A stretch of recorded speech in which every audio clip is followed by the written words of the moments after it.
Wow. Hopefully some people will get in here.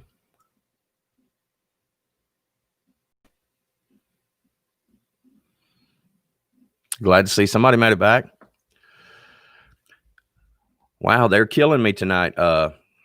Just for the record, I have one megabaud, internet service. I stream everything. I mean, I can play games online.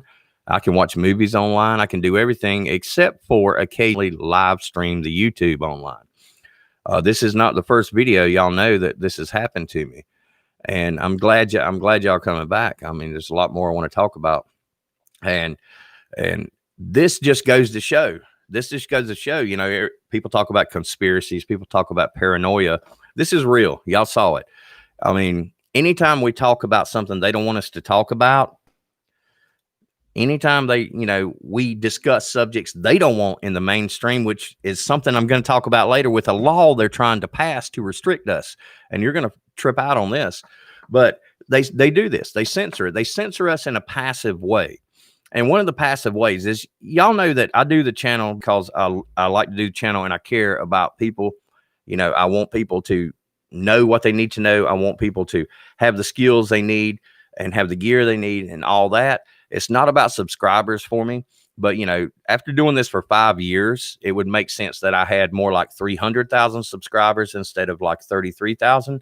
I'm not complaining about that, but I'm saying that's the kind of passive banning they do. They just don't show your videos. And then when you start doing the live stream, then they start cutting you off.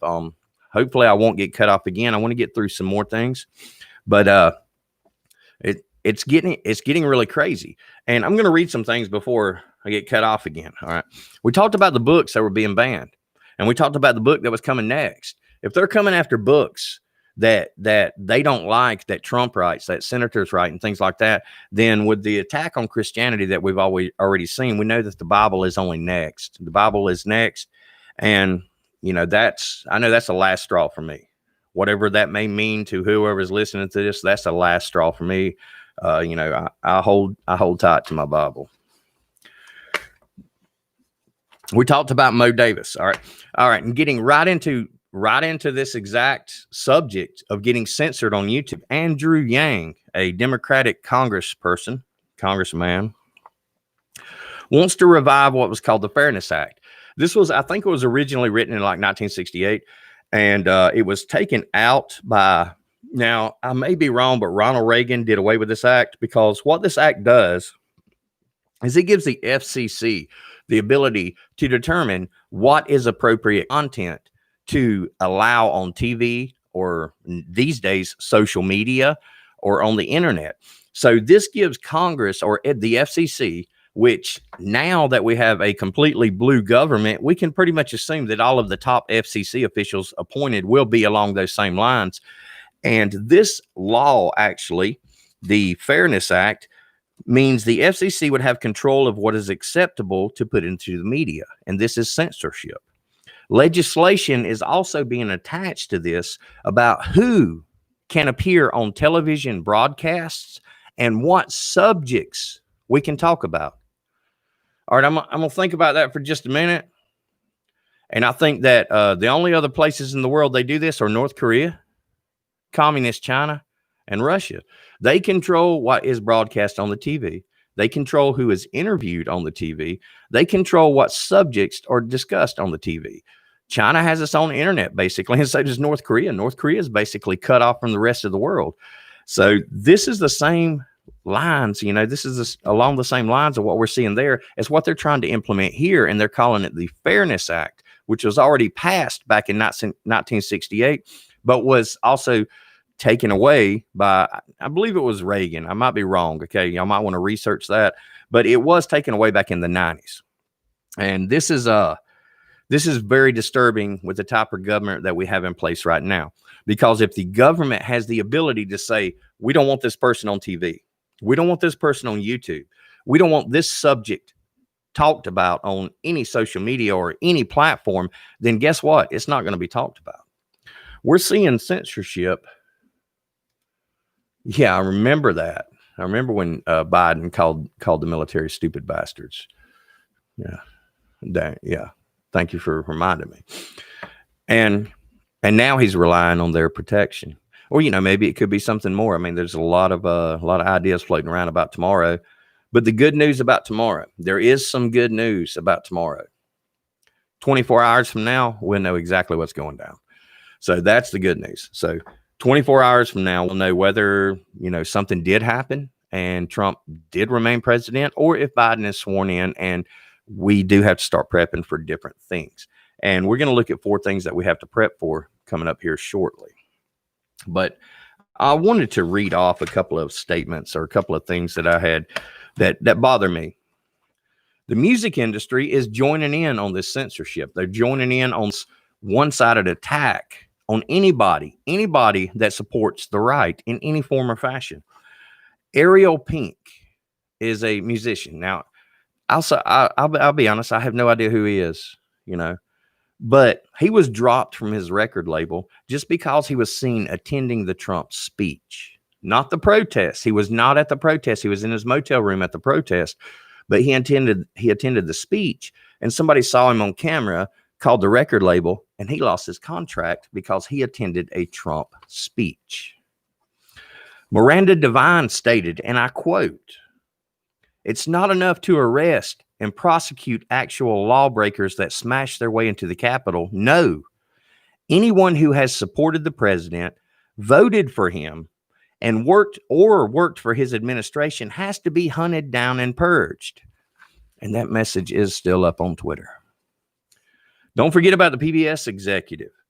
I played that video last live stream, I do believe, who stated that Trump supporter kids should be taken from them and put into re-education camps. Re-education camps. We hear words like deprogrammed.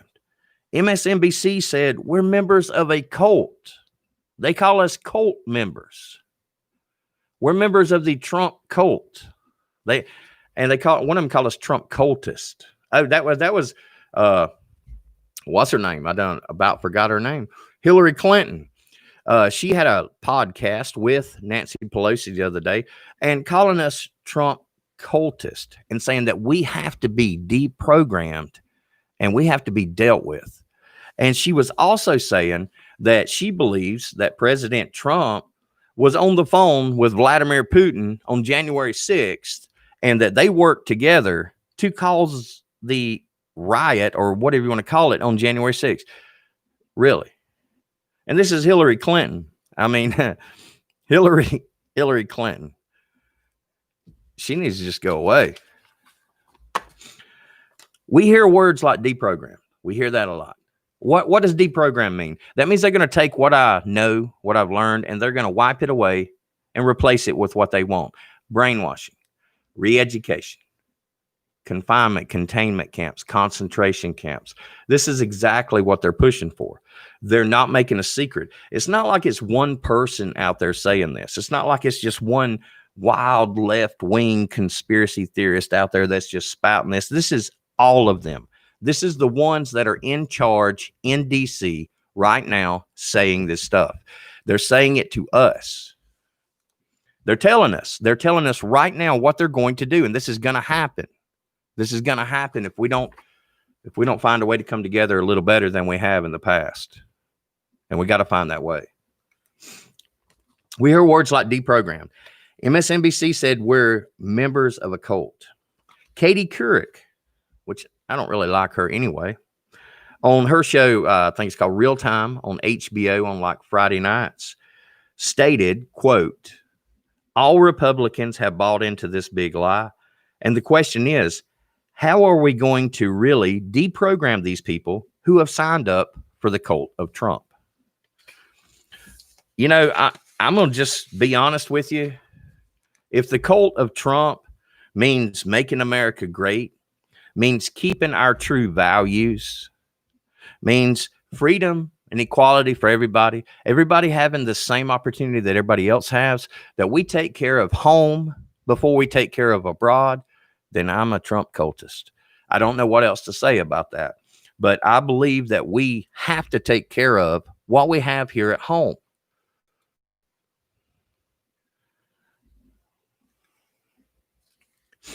So re-education camps. reprogramming, deprogramming, COVID camps. What's next? Martial law? Well, martial law is already here. At least it is for the people in D.C. right now. We see that. There's more troops there in Afghanistan, Iraq, and Syria combined. And that's a huge presence. In this day and age, we hear numbers. We look at computers, we look at phones, and they talk about megabytes of information, millions of pieces of data. We get numb to numbers. And until you've faced a force of 25,000 people standing in front of you, it's really hard to comprehend how many troops that truly is. That's more troops. That amount of troops can take over a small nation. I mean, that's more troops than some of the smaller third world countries have in their armies. And they're stationed in DC right now. All right. And that's what really, really bothers me about all of that. All of those quotes that we listen to, all of this rhetoric that we listen to. Tomorrow, it's going to change. And I'll tell you how it's going to change. It's going to change for the worse, because tomorrow they will be in power. Tomorrow it will be all blue in the government. So this rhetoric we've been hearing, it's not going to go away. They're not going to suddenly say, okay, we're in power, we're just going to push that to the side. They're going to step it up. These bills, these laws they've been trying to pass, they're going to now go through. I know a lot of people, myself included, hope that some way Congress can stand in front of some of the laws, some of the bills, and some of the executive orders. I know they can't stand in front of that, but stand in front of this and stop some of the things from going through. But they're not going to be able to, not now. We are at the minority now. As far as in the government, we are at the minority. And this is going to lead to something that we've only theorized about. Of all the SHTF scenarios, one of the most difficult to prepare for and one of the most difficult to deal with is martial law. I mean, if we think about nuclear attack, a large portion of the population is wiped out. But that's, I don't want to say it like this, but that's not an advantage, but that does level the playing field. The people that are not in the general area of the bombs going off, have a chance to band together, stand together, and form defenses against maybe other communities that might want to attack them, whatever. But with this type of situation, the very government that we have paid to protect us is now going to enslave us. They're now going to enslave us. Gray man tactics not going to work. Nothing's going to work, because with martial law, if you really research it, martial law is not as simple as it sounds. It's not like it is right now. Not like these lockdowns and curfews, to where you go out and do what you want to do during the day, and then, oh yeah, I got to be back at home at 8 or 9 o'clock at night. No, you go out during the day. You better have some paperwork with you stating it's okay for you to travel. Otherwise, you are going to jail or to a camp of some type. And I put up a map a couple weeks ago, and since I had to refresh my browser a few times, I lost that map now. But it was all the FEMA camps that are already established in the U.S., and there's over 800 of them. Believe it or not, 800. 50 states, 800 camps. That's a lot of camps in the United States that are basically there ready to use. And with the declaration of a national emergency, that activates FEMA, and it puts them in command of, basically everything in those general areas.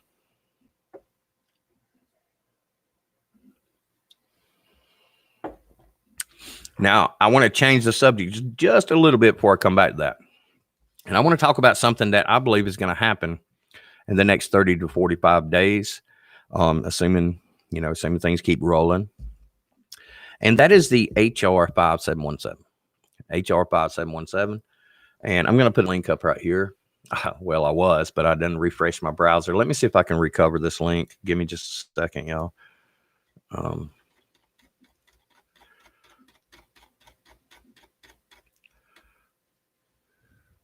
Okay. This is one of the links. This is one of the links here. This is not the only link. So I encourage everybody to do a more research on this. I apologize for that, but y'all know that I had to reboot a couple times because of all the issues that we had. All right, but what I want to talk about here is it was first proposed by Republican Hank Johnson, a Democrat, of course, from Georgia, and it was introduced in January of last year. Okay, and it's HR 5717. Now, this might seem like old news to some people, but let me tell you why it's not. It's because in January through March of that year, it made it to committee, and it's passing committee now. So what that means next is that this bill is going to go to the Senate pretty soon to be voted on, and then to the president to be passed or rejected. And that's assuming that the Senate votes on it. And what we have to assume, I mean, I always prep for the worst, but hope for the best. That way, you know, no matter what happens, I'm covered. And that's what we need to look at here. This bill is a lot more severe. And when you read the details of it, it's HR 5717. Read the whole thing. Because if you just skim through it, there's some very important parts that we miss. And I'm going to outline those here to the best of my knowledge because, like I said, I lost my sites. So I'll have to go digging and maybe put those back up again. But what this bill is going to do is it's going to be before the Senate before very long. And it will probably pass this time around because even if it is a tie in the Senate, Kamala Harris is a tiebreaker, so it's going to pass, and then Biden's going to sign it because he already said a couple of things. He wants to take away our AR-15s, and he wants to take away high-capacity magazines. So let me tell you what this bill is going to do. First of all, this bill will ban AR-15 rifles. Secondly, it will ban the majority of semi-automatic rifles on the market. Any semi-automatic rifle that comes standard with more than a 10-round magazine will be banned. Any magazine larger than a 10-round magazine will be banned. Also attached to this bill is a body armor bill. And if that passes along with it, then anybody that possesses body armor, any level, level 1, level 2, level 3, level 3A, you know, of course, we don't have level 4 and 5 as civilians, but anyone that has that kind of body armor, you're going to be required to turn that into the government. Now, here's the thing about this is they're going to ban these guns, but they're also going to impose a tax on other guns that could be sold. So they're going to ban what they call assault rifles, or let's just say semi-automatic rifles. They're going to ban that. They're going to ban high-capacity magazines, anything over 10 rounds. They're going to ban that. But if you happen to decide to go buy a rifle, then the sales tax or the tax on purchasing that rifle, in addition to what's already out there, is an additional 30% on each rifle, or basically it'll be revolvers left at that time because semi-automatic pistols are included in this bill. So we'll be left with the ability to only purchase bolt action rifles, single shot rifles, revolver pistols, single shot pistols. That'll be what we are, you know, basically pushed back to where we could purchase. But it will require an additional 30% tax on top of what you already pay for that particular rifle or pistol. And you can darn sure bet the prices are going to skyrocket like they already are now. But guess what? That's not even the bad part. Any accessory for your pistol or rifle, including ammunition, will be taxed an additional 50%. I'm up here in Michigan right now. The last box of 9mm I bought was $51.99 plus tax. So that basically means I would have paid $75 for that box of ammo for 50 rounds. They're going to ban or make it illegal to assemble your own firearms. So for those of you that like to build your weapons, I like to build. I got a couple of ARs. I ain't gonna say how many, but I build them myself. I buy the components and I build them because I build them the way I want them. That's going to be illegal with this bill. It's also going to raise the age of firearms from 18 to 21. And I know in a lot of states right now, most states, you got to be 21 to buy a pistol right now, but you can still buy a long gun at 18. Not anymore if this bill passes. Everyone under every single circumstance will have to undergo a new type of background check to be able to purchase a firearm. Not only will they have to go through this new background check, but they will have to take a government-sponsored firearms class. Okay? All right? The government, here's the catch to you first-time gun buyers out there. here's the catch. The government-sponsored firearms class will absolutely not let you borrow a gun or ammunition to use in that class. So how are you supposed to take a firearms class so that you can buy a gun if you don't have a gun?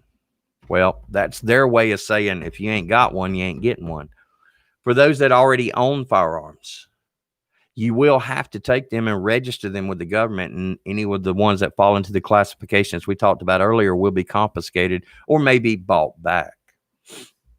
Here's another kicker. Anytime, if I'm going to sell a firearm to my neighbor next door, to my brother, I'm going to sell a firearm to my brother, he still has to go through a background check. But guess what? If that background check gets denied for any reason, that legally now has to be reported to the local police authorities. Why would the local police authorities have to know if a background check to buy a firearm has been denied? And folks, that's just scratching the surface on that bill. Y'all need to read it if you hadn't read it now, because it's pretty serious. That basically restricts our ability to even own a firearm at that point. If this bill were to go through, and it very well might right now, then we're looking at a couple months. Every gun you own could be highly illegal. And if you don't go take it to the police department and register it and pay these outrageous fees and pay this additional 30 to 50% tax on it, they're going to take it from you and take you to jail. What kind of a country are we heading towards, y'all? What kind of a country are we heading towards? We all know there's a shortage on ammunition and the prices are going way up.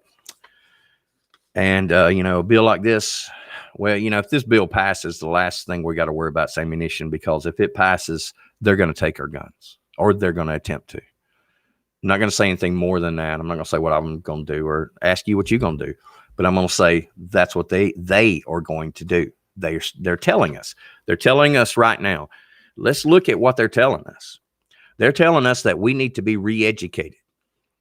We need to be reprogrammed, that our children need to be put in camps, that our weapons need to be taken away. And for what weapons we are allowed to own need to be taxed more. They're also out to get, basically, there are so many hit lists online right now that anybody that's supported Trump is going to have a difficult time finding a job, at least a job, that's high profile anywhere. So they're coming after us, and they're not making a secret of it. They talk about it every day. They're coming after us. And it's just a matter of time before it trickles down. And what I mean by that is you got people in the media talking about it right now. You got all these big shots in the media that think there's something just because they're on a TV screen, and they're talking all this junk about how terrible we are. We're being grouped in as terrorists. We're being called terrorists right now. I fought terrorists in the war. A lot of you out there fought terrorists. And to be called a terrorist is one of the most insulting things that, you could call me, because I'm not a terrorist. I'm a patriot. I believe in my country. I believe in my family. I believe in God, and God, family, and then country, and in that order. And this is absolutely crazy. It's crazy. So what's coming? And, I believe that we're going to be facing 4 major issues this year.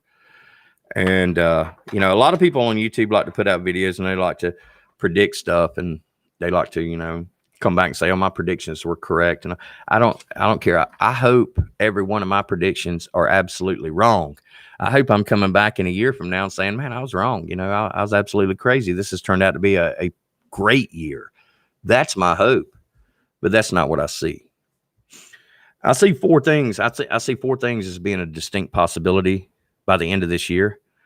And I see a couple of them as being inevitable, really inevitable. I mean, they're happening as we speak.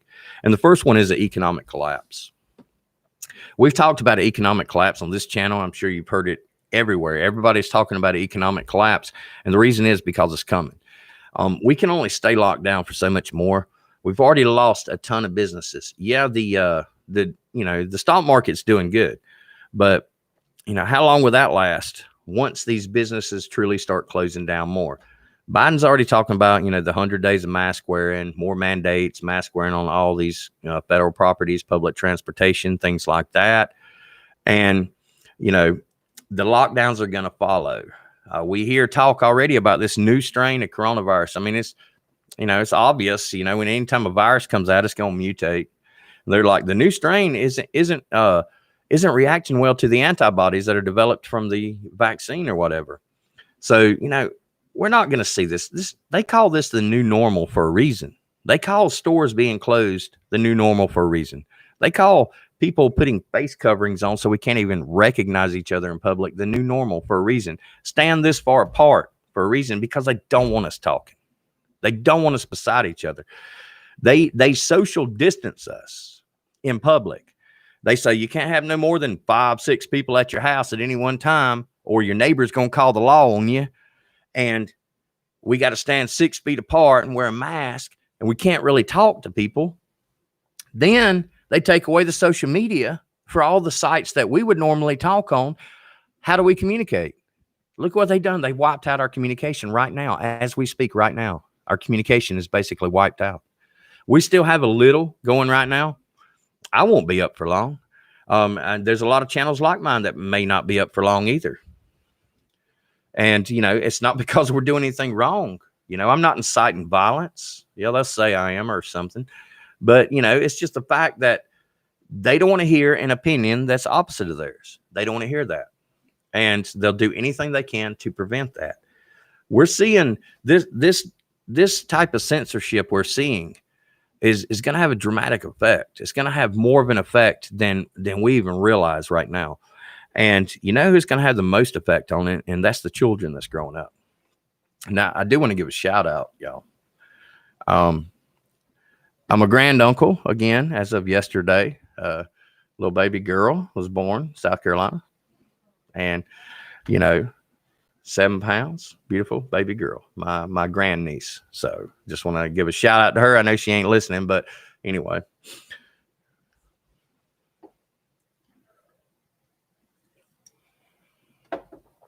So an economic collapse, we know that's coming.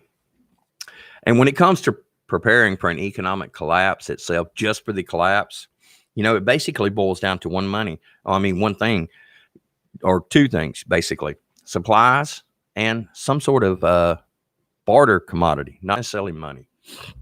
And over the next couple of weeks, all 4 of these subjects I'm going to touch on right here. I'm going to cover more in depth, because I really want to get in depth on these, and I want to get back to survival videos to try and help people out to prepare for this stuff as much as I can. So I'm just going to touch on them here. So economic collapse is going to be the first thing that we see, I do believe, although it may be intertwined with civil unrest. We already see civil unrest. I mean, we see this on almost a daily basis. It's not been as rampant in the last few weeks, even though there was the January 6th thing. There was the thing last night in New York. Other than that, it hasn't been as bad as it was, say, over the summer and the months preceding the summer. It was nowhere near like that. But I think we're just, on the tip of the iceberg when it comes to this, because when an economic collapse occurs, look at the way the nation is divided right now. Look at the edge we're standing on right now. We're ready to fall over the edge, one way or the other. We're ready to fall over. And with an economic collapse, that's going to push a lot of people over the edge. And we're going to see more civil unrest during this upcoming economic collapse than we ever saw in the past. We talk about the Great Depression. And I'm going to be honest, the Great Depression, 25% unemployment rate, millions of dollars lost, stock market crash, companies closed, but that's going to be nothing compared to what we see now. And I'll tell you why it's going to be nothing, because the population of the United States is 350 million people right now. And in 1929, it wasn't even, I think it might have been 75 million, something like that. Somebody correct me in the comments if you can, but it was nowhere near close to what it is now. So things are different now. Things are a lot different. In that time frame, we didn't have a government trying to push one side against the other like we do now. So then it seemed like, when we look back at history, it seemed like the country was trying to repair itself. We look at things now, we see the country's trying to destroy itself. We're trying to destroy ourselves from within. There's no country in the world can beat us at our shores. Nobody's going to invade us with a military, with an army. That's not going to happen. They'll beat us from within, and they're already doing it. They're already doing it. There's troops, stationed, Chinese troops stationed right now in Canada. And that's been verified by multiple sources. You're talking tens of thousands of troops there. And you ask yourself, why are they there? And the question is, I don't think we're going to see a hard military invasion. I don't think we're going to see a hard military invasion. What I think we're going to see is what I call a soft invasion. We have an economic collapse. The government goes bad. So we start borrowing more money from China. That's what the government's going to start doing, borrowing money from China. Then we start having civil unrest. We're in financial trouble, having civil unrest. So this new administration will have no problem calling in UN or Chinese troops to help us stabilize the situations. And that's how they'll be brought in, to stabilize the situation. I don't think China's going to just straight out attack us. We got too big of a military, and just to be brutally honest, we got way too many nukes. So they're not going to straight up attack us, but they can invade us from within by being invited.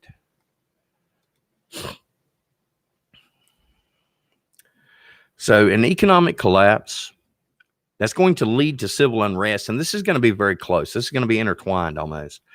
And that brings us into the third thing that I think is going to happen by the end of the year. And like I said before, I hope I'm wrong.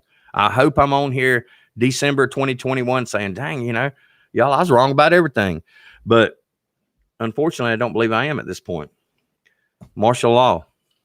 I believe martial law will be sooner than later. I don't think it's going to be towards the end of the year. I think it'll happen sooner, but they're not going to call it martial law. They're not going to call it martial law because everybody hears the word martial law and we start thinking Germany, Nazi Germany, World War II. So they're not stupid enough to use that term. They're going to call it something else. They're going to call it, protection of our cities. They're going to come up with some little catchy phrase that the Democrats are going to catch on and say, yeah, we're just protecting the cities with this military presence. But by the way, let me see your papers before you can walk from your house to the local 7-Eleven. Martial law will come, and when martial law comes, that's when we see what I said a minute ago, and that's the soft invasion. That's going to be UN troops. I guarantee you, if we see martial law, we will see the blue helmets on our soil. And that's because this administration was so friendly with them the last time he was in power. Now he's president, not vice president. He is going to be more than friendly with them. He's going to bring them in to help keep the peace. Well, we would have peace if you would just back off, Biden, and stop with all the BS and let Americans live their lives. But it's our own government right now that's dividing us. It's our own government that's pitting me against my neighbor. And why do me and my neighbor hate each other? Not saying I do hate my neighbor, because I don't. But why? It's because the government, the media is telling us to. So many people are so blind to what's going on in real life, they just follow what they're told by the media because this is some kind of sacred truth that this is dividing our nation along lines that it's going to be hard to repair that fracture. It's going to be really hard to repair that fracture. The fourth thing that I see as a possibility this coming up year, and I think this is a distinct possibility, although it may not happen this year, but it could happen within 2 years. And I truly believe this. And this is an EMP or a nuclear strike. And let me read something to you here. And I'm also going to post a link right here just to sort of, I guess you say back up what I'm saying. I don't know how to put it really. All right. Currently, yesterday, Iran claimed, and this is a public statement from Iran, that they are producing 0.5 pounds of enriched uranium a day. Okay. No big deal, is it? No big deal. Okay. Well, it only takes 33 pounds to make the same size nuclear weapon that was dropped in World War II. They've been producing this for months. I forgot I had to reboot my system. Let me see here. I know I got this link somewhere. Give me just 1 second, y'all. I guess I don't got this link. Let me look in my history, because I really want to show you this link or give you the link to it.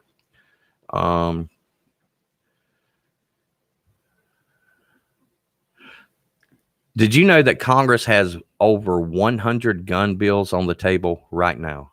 Over 100 bills that they're facing with passing right now that have to do with guns or what they call gun violence.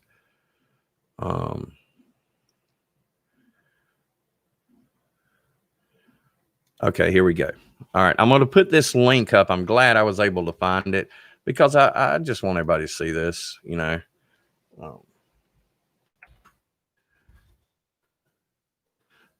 I'm going to read it